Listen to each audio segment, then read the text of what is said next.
அன்பர்களே, நண்பர்களே, உங்கள் பாலுவின் இனிய காலை வணக்கம். இன்று 7/5 அதாவது மே மாதம் 7ஆம் தேதி, சித்திரை மாதம் 24ஆம் தேதி செவ்வாய்க்கிழமை.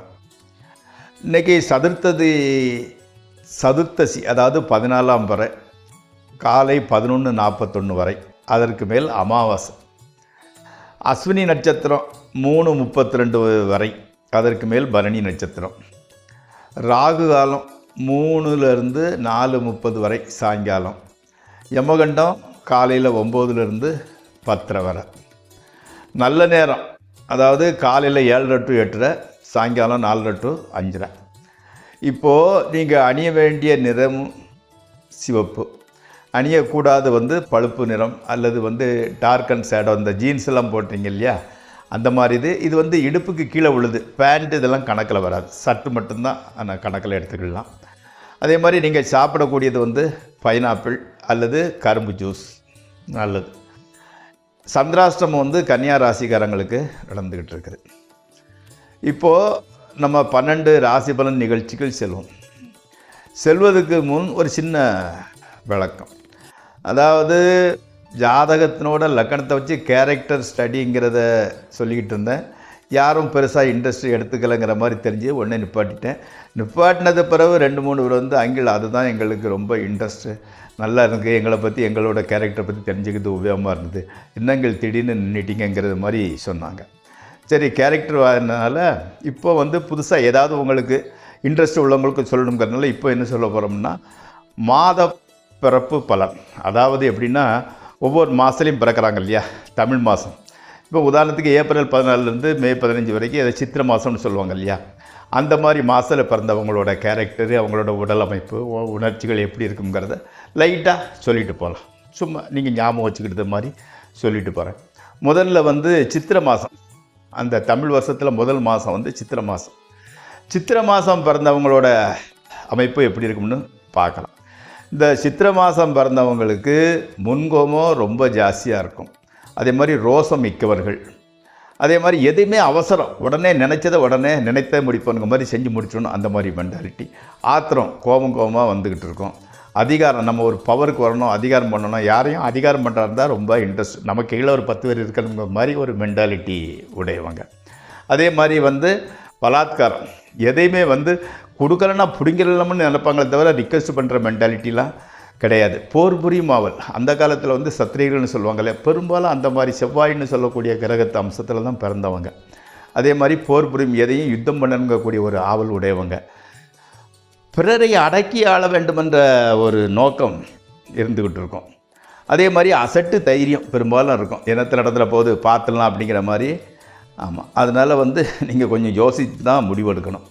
பெரும்பாலும் இந்த சித்திரை மாதம் பிறந்தவங்களுக்கு அப்பாவுக்கு தொழில் இவன் பிறந்ததுக்கப்போ நல்லா டெவலப் ஆகும், ஓங்கும்.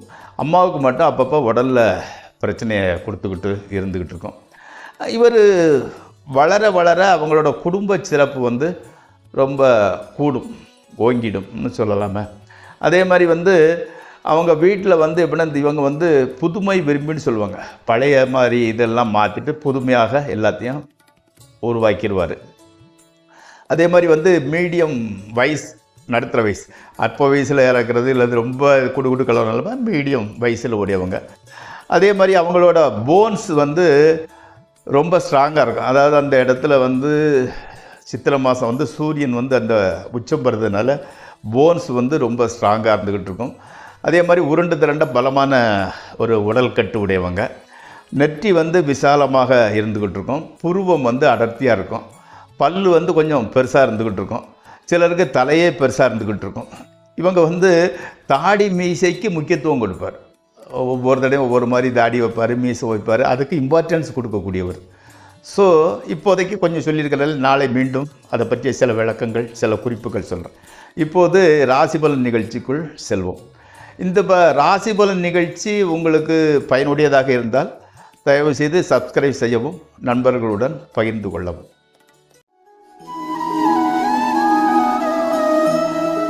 முதலில் மேசராசி. மேசராசிக்காரங்க இப்போ எப்படின்னா, வீடு கொஞ்சம் சீர்திருத்தம் பண்ணுறது, வாகனத்தை சர்வீஸுக்கு விடுறது இந்த மாதிரி வந்து செலவு வந்து கொஞ்சம் ஜாஸ்தி வந்துக்கிட்டு இருக்குது. அம்மாவுக்கு உடல்நல கொஞ்சம் டல்லாக இருந்துக்கிட்டு சின்னது, அதாவது வெயில்னால உஷ்ணம் அதிகரிக்கிறது, இல்லைன்னா வீசிங் வர்றது, இந்த மாதிரி சின்ன சின்ன பிரச்சனைகள் இருந்துக்கிட்டு இருக்குது. அதே மாதிரி வந்து கணவன் மனைவி உறவு நல்லா தான் இருந்துக்கிட்டு இருக்குது. மாணவர்களுக்கு மாத்திரம் கொஞ்சம் பிரச்சனையாக இருந்துக்கிட்டு இருக்குது. அடுத்து ரிஷபராசி. உடல் ஆரோக்கியம் ஓகே, ரொம்ப நல்லா இருந்துக்கிட்டு இருக்குது. தொழில் வந்து கொஞ்சம் டல்லாக தான் நடந்துக்கிட்டு இருக்குது, அவ்வளோ நல்லா பிக்கப் ஆகலை. வெளிநாட்டு தொடர்பு வந்து உங்களுக்கு சப்போர்ட்டு பண்ணுது. குழந்தைகள் வந்து சம்பாதிக்க போகிறது வந்து உங்களுக்கு ரொம்ப மகிழ்ச்சியாக இருக்குது. வெளியே காமிச்சிக்கிறது இல்லை, உள்ளுக்குள்ளே பாடுறா நம்ம குழந்தை நம்ம அதுக்குள்ளே சம்பாதிக்க போகிறதுன்னு இன்னும் பெருமிதம் கொள்கிறது. ஆமாம், கணவன் மனைவி ஓகே, ரிலேஷன்ஷிப் நல்லா தான் போய்கிட்டு இருந்துக்கிட்டு இருக்குது. ஆமாம், பணம் வந்து உங்களுக்கு எவ்வளவு தேவையோ அது கிடைக்கிறது. அடுத்து மிதுன ராசி. அதாவது வந்து மார்க்கெட்டிங் துறையில் உள்ளவங்களுக்கு நல்ல வாய்ப்புகள் வருகிறது. அந்த மார்க்கெட்டிங் துறையில் உள்ளவங்களுக்கு நல்ல ஆர்டர்கள் எதிர்பார்த்த விட ஜாஸ்தி கிடச்சிக்கிட்டு இருக்குது. அம்மாவோடான உறவு வந்து ரொம்ப நாளைக்கு பிறகு நல்லா இருந்துக்கிட்டு, அம்மாவும் நீங்களும் ஃப்ரீயாக இருந்துக்கிட்டு இருக்கிறீங்க. தொழிலில் வந்து எதிர்பார்த்த வாய்ப்பு வர்றது மாதிரி இருக்குது, ஆனால் வந்து சேர மாட்டேங்குது. பணம் மட்டும் அதை வரை நம்பி எக்கச்சக்கமாக செலவாகிக்கிட்டு இருக்குது, செலவு பண்ணிக்கிட்டு இருக்கிறீங்க. நண்பர்கள் உதவி கொஞ்சம் கொஞ்சம் கிடைக்கத்தான் செய்கிறது. அடுத்து கடகராசி. கடகராசிக்காரங்களுக்கு உத்தியோகம் இல்லாதவங்களுக்கு நல்ல உத்தியோகம், அது அண்டர்லைன் பண்ண வேண்டியது என்னென்னா நல்ல உத்தியோகம் கிடைக்கிறது. அரசியல்வாதிகளுக்கு வந்து மக்கள்கிட்ட நல்ல பேர். அம்மா அப்பா உடல்நிலை ஓகே, பணவரவு கூட ஓகே. அதே மாதிரி ட்ரேடிங் பண்ணுறாங்க இல்லையா, ஷேர்ஸில் ட்ரேடிங் பண்ணுறவங்களுக்கு ஓரளவு நல்ல லாபம் கிடைக்குது. குடும்ப வாழ்க்கை மட்டும் கொஞ்சம் பிரச்சனை, அதை ஈஸியாக கடந்து போயிருங்க. அடுத்து சிம்மராசி. அதே வந்து பூர்வீக இடத்துல இருக்கக்கூடிய இடம் அல்லது வீட்டை வந்து சீர்திருத்தம் பண்ணுறது, நல்லமாக இருந்தால் சுற்றி வேலி போடுறது, இந்த மாதிரி இருக்குது. கொஞ்சம் பணம் செலவு செய்ய வேண்டியது இருக்குது, செய்கிறீங்க. உத்தியோகம் செய்வதற்கு உத்தியோகத்தில் நல்ல பேர் தான், அதில் ஒன்றும் பிரச்சனை கிடையாது. திருமணம் ஆகாதவங்களுக்கு வயசு வித்தியாசம், அதாவது ரொம்ப வயசு சின்னவங்களாக இருக்கணும், ரெண்டவங்கள மூத்தவங்களாக இருக்கணும், அந்த மாதிரிப்பட்ட வயசு வித்தியாசமுள்ள வாழ்க்கை துணையுடன் திருமணம் வந்து ஓரளவு உறுதியாகிறது. பணச்செலவு கொஞ்சம் ஜாஸ்தி பண்ணிக்கிட்டுங்க. சிம்பிள் லாஜிக்கு, திருமணம் நிச்சயம் ஆகிடுச்சுன்னா நீங்களே பசங்களை கூப்பிட்டு போவீங்க, பார்ட்டிம்பிங்க, அதிம்பிங்க, இதுக்கு மாதிரி செலவு ஆகத்தான் செய்யும். உஷாராக பார்த்து செலவு பண்ணுங்கள். அடுத்து கன்னியாராசி. பிரச்சனையிலேருந்து கொஞ்சம் கொஞ்சமாக ரிலாக்ஸ் ஆகி வெளியே வந்துக்கிட்டு இருக்கிறீங்க. உடல்நிலையை வந்து சீராக வச்சுருக்கணும், அதுக்காக கொஞ்சம் செலவு பண்ணுறீங்க. ஆமாம், உழைப்புக்கேற்ற வெற்றி இன்னும் கிடைக்கல. தொடர்ந்து வந்து கொண்டிருந்த எக்ஸ்ட்ரா வருமானம் வந்து நின்று போச்சு. அதனால் புதுசாக ஏதாவது ஒன்று எக்ஸ்ட்ரா வருமானம் வரும் இல்லையா, அதுக்கு உண்டானதில் என்ன பண்ணணும்னு யோசனை பண்ணிக்கிட்டு இருக்கிறீங்க. அடுத்து துளாராசி. புதிய தொழில் ஒன்றில் பார்ட்னராக நான் படம் போடுறப்ப நான் ஒரு பார்ட்னர் இருக்கேன்னு பார்ட்னராக செய்கிறீங்க. பண செலவு வந்து ரொம்ப ஜாஸ்தி ஆகிட்டு இருக்கு. நண்பர்கள்ட்டேருந்து எதுவும் காசு நீங்கள் கேட்டாலும் கிடைக்காது, நீங்கள் கேட்கவே இல்லை. கணவன் மனைவி உறவு அப்பப்போ பிரச்சனையை கொடுத்துக்கிட்டு தான் இருந்துக்கிட்டு இருக்கு. வீடை வந்து மேலே இன்னொரு ஃப்ளோர் கட்டி வாடகைக்குள்ளாமல் இன்னும் கட்டிக்கணுங்கிற முடிவுக்கு வந்துட்டீங்க, செய்யுங்க, நல்லது. அடுத்து விருச்சிக ராசி. பிரயாணம், தூர தேசம் இல்லை, லோக்கல்லையே கொஞ்சம் டிஸ்டன்ஸான பிரயாணம் செய்ய வேண்டிய சூழ்நிலை வருது. மனக்குழப்பம் கொஞ்சம் ஜாஸ்தியாக இருந்துக்கிட்டு இருக்குது. ஹையர் எஜுகேஷன் வந்து கொஞ்சம் பிரச்சனையாக தான் இருந்துக்கிட்டு இருக்குது. அரசியல்வாதிகளுக்கு பிரச்சனைக்கூடிய காலகட்டம், அதனால் கொஞ்சம் உஷாராக நடந்துக்கோங்க. நண்பர்களை சந்தித்து ரொம்ப நாளாகிடுச்சு. ஹஸ்பண்ட் அண்ட் ஒய்ஃப் ரிலேஷன்ஸ் மாத்தம் ஸ்மூத் சைலிங், ஒன்றும் பிரச்சனை கிடையாது. அடுத்து தனுசு ராசி. குழந்தைகளுக்கு வந்து சின்ன காயம்தான் ஏற்பட வாய்ப்பு இருந்துக்கிட்டு இருக்குது.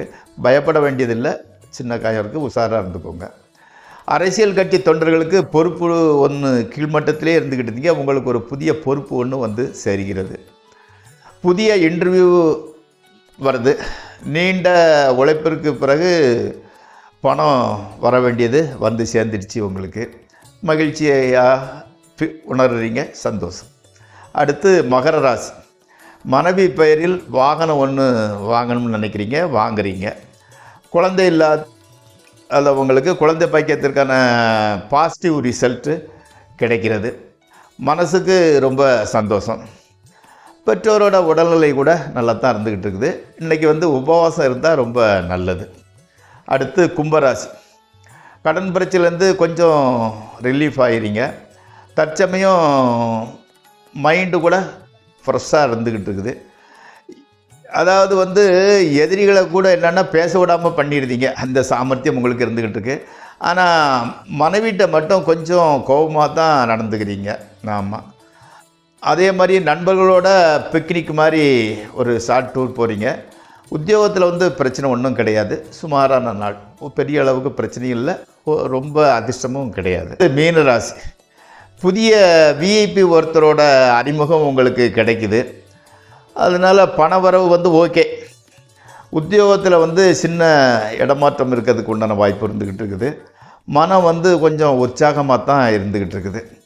மாணவர்களுக்கு கல்வியில் இன்னும் இன்ட்ரெஸ்ட் சேரலை. அது பர்டிகுலராக மேத்தமெட்டிக்ஸு கொஞ்சம் பிரச்சனையாக இருந்துக்கிட்டு இருக்குது. வியாபாரிகளுக்கு கூட வியாபாரம் கொஞ்சம் டல்லு தான்.